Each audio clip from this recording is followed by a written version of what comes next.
I feel quite honored because I've talked about Sheryl Lee to Elliot quite often in my interviews. So I feel like your ears probably have been ringing for a while. Oh, Lisa, thank you very much. Thank you for that. And I love the fact that you and Elliot have been talking about me. Yes.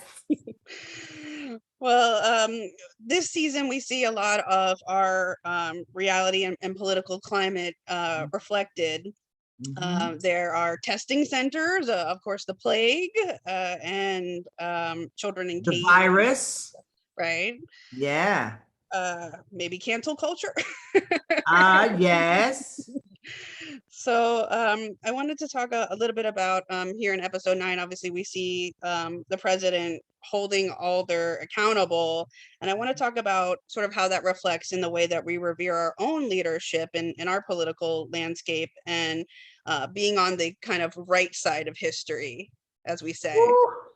You know what? It's so interesting because when we first started the show, all of this that we're in now was not happening, right? So, we start and then we get into this next season, and then we're just at the beginning of what's going on. And then I think, how does Elliot Lawrence get all of this in his head and bring this out this way? It's been absolutely amazing to me, but I love the fact, and I spoke about this earlier, General Alder should be revered for one, being a woman who has lasted as long as she has in her position of power.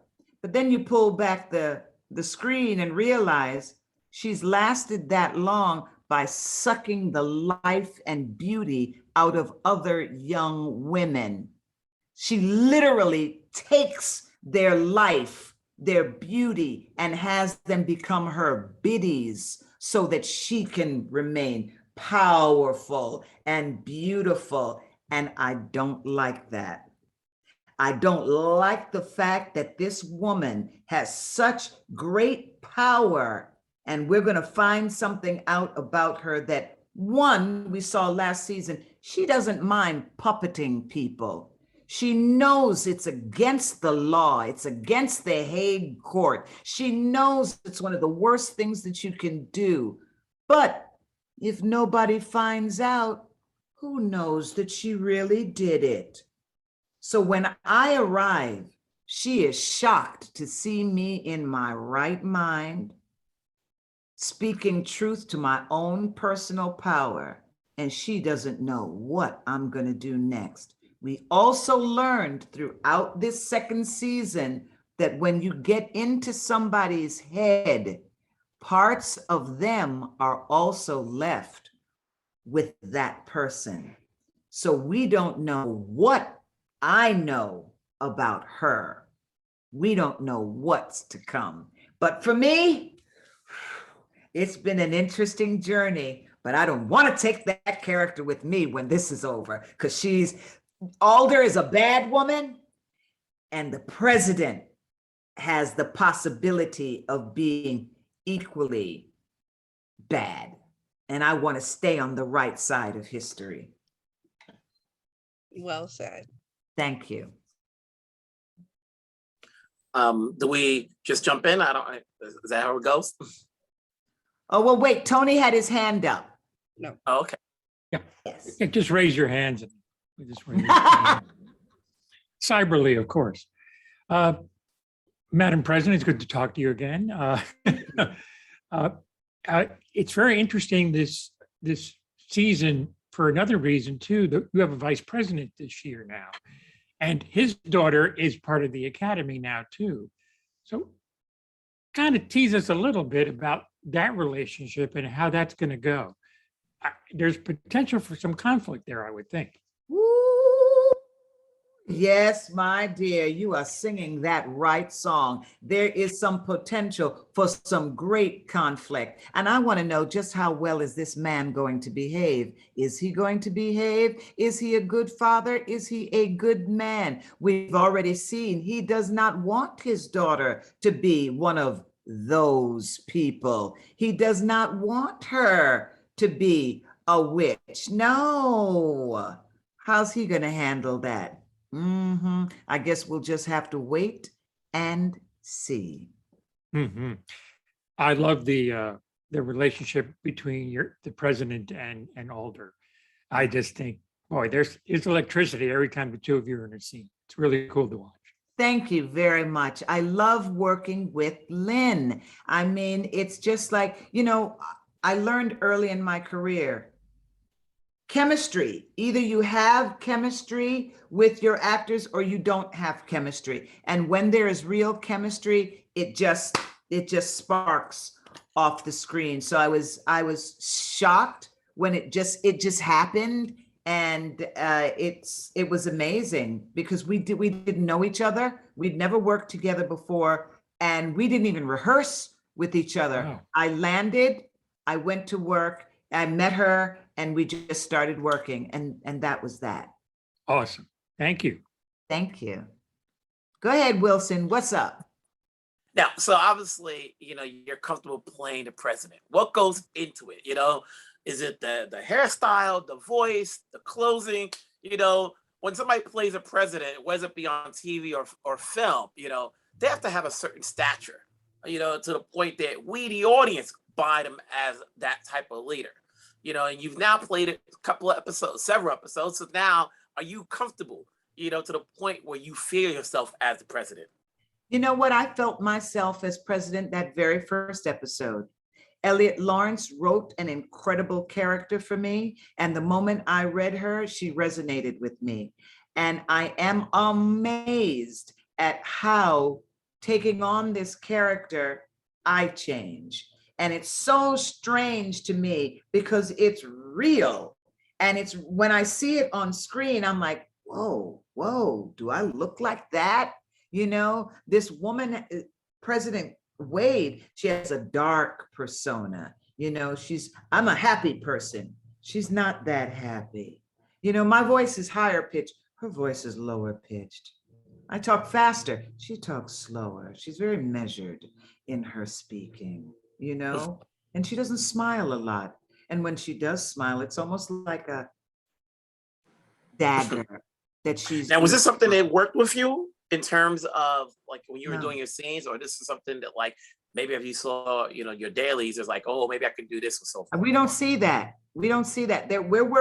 It's working very, very fast, because we go to work, we shoot it, they start editing right away. So we're not seeing dailies or anything like that. I come in recurring. So I'm not rehearsing with the ladies. I come in, I land, I go to work. So it's either it's there or it's not there. And I guess Elliot trusted me to just bring it because it's really me interpreting what's on the paper. And I could see it in my face. When I saw me get out of that car, I was like, whoa. It took me back, and I'm acting it, but I did not see it. So I'm fascinated about this. I'm fascinated about this character. And I believe there's some sort of witchery in there because it's just like, wow, I can really feel that. And she's not your normal type of, politician. That's a deadly politician. She's not, we see politicians, we've seen them play badly and we've seen them play good. She's a cross in between the two of them. And that to me is very scary. Okay. Yeah. Yeah. What's up, Megan? I was just about to say, we have a lot of, basically in the last couple of years, we've seen a lot more women taking on the president role, especially now that we have a female vice president. So in retrospect, with a lot of girls growing up, they're seeing more women taking on these powerful roles. How does it feel for you to be one of those women now that's stepping into the Madam President role? For me, it feels great. I mean, I literally think about 40 years ago being on Broadway doing Dreamgirls and little Black girls sitting in the audience looking up at me thinking, wow, that's the first time they're seeing that on stage. And some of those girls have grown up now and they tell me about what it felt like to see me up on stage perform what they wanted to become. So when I think about some of these young girls now seeing me as the president, and I really try to talk my truth to power and tell young women, run for office, serve your community. I don't care if you're going to run for superintendent of the school board, the school system, the head librarian. Serve, learn how to take up space in the world, learn how to use your voice because your voice has power. Use it. You know, right now in my own personal life, I'm running for vice president of the SAG-AFTRA union, you know, to use my voice because I want more and better for my union. So I encourage young women all the time, go do it. Go take on the work. It's not easy, but do it.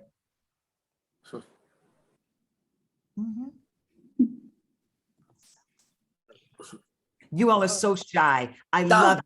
I've never met shy journalists before. Sometimes you wonder, okay, I'll jump in here. You know, since you've been recurring, and how was it coming back to shooting your scenes, you know, different from the first season? Ooh, was it different? I don't think now had a Corona mandate. Now we had to work around masks. We had to work around testing. In order for me to do it, I had to go up there and give up 2 weeks of my life in absolute quarantine by myself. But I loved the show, so I did it. And I did it twice, which was crazy, but it was worth it. And I still love going back to the show. And I love the welcome I get when I go back to the show. And I love the scripts and this taking this character the whole next step. And I love coming back this season a bigger boss. And I just love it. Well, you talked a little bit before. Seems like the president is the maybe the one person, possibly besides Nick, that can go toe to toe with Alder and get that line going. And there's also this saying, you know, the truth shall set you free, but maybe not in the president's eyes. Or does it really more matter whose truth it is and what freedom subjectively kind of means in this sense? Wow, I'm glad you brought that up because, you know, it's interesting. What I find in this season, it's the question of who is your friend? Who really supports you? Who can you trust? What truth is the truth? Or is it just what people tell you is the truth and therefore you believe it to be the truth, although it's just a lie, you know? And it in some ways it messes with your mind, but what we're going through right now in our real lives out in the world, that messes with our minds because this, in many ways, they're showing us a real reality out there. You know, that whole fight against not our daughters. Well, it's not all of your daughters. Not all of your daughters have the gift, you know, but they're going to fight to the death, not our daughters. And I was like, oh my God, this is crazy, you know. And for me, you know, when I look at the beginning of the show, you know, and that bellwether comes up, the picture of that Black woman comes up as one of the founders of this witchdom and this strength, and they literally start weaving into the thread that is becoming America. I was like, this is blowing my mind. And I look at it and I look at that every week and I think to myself, wow, this is good. This is a great time for a show like this. In my mind, I think Motherland, Fort Salem is going to probably become one of those iconic shows where people will talk about, you know, like they're doing the history of the sitcom now, they'll talk about history of women in film and they'll come back to this show and talk about it. I'm just transfixed every time I watch it.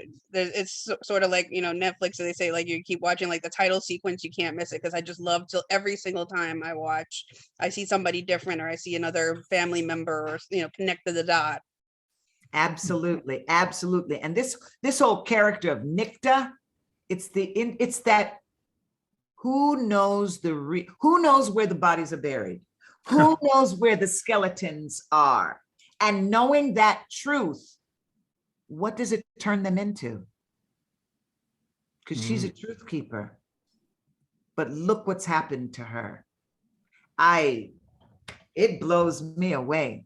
It blows me away every time. And, people think sometimes that it's written after these times. No, Eliot's been writing. This was written. It's sort of like when you go to watch, if you've ever heard of a musical called Wicked, if you go watch Wicked, people always think Wicked, interesting, another witch story. People always think that Wicked was written for these times that we have been going through. And it's like, no, Wicked's 15 years old. It was written a long time ago. It's just reflecting what's really happening in our world. Story keeps going around and around. Yeah. Look at that cute dog up there. Hello, dog. Tony, do you want to ask the last question? Yeah, I see just- your hand's just- been up for a while. Yeah, just a real quick one. It's funny what you mentioned when you get into character. Does it sort of start when you start to put on the clothes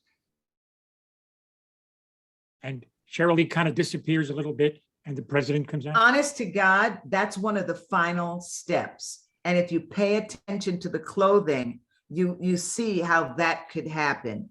But for me, very often when the character and I connect with each other, and sometimes I get a script and we don't connect.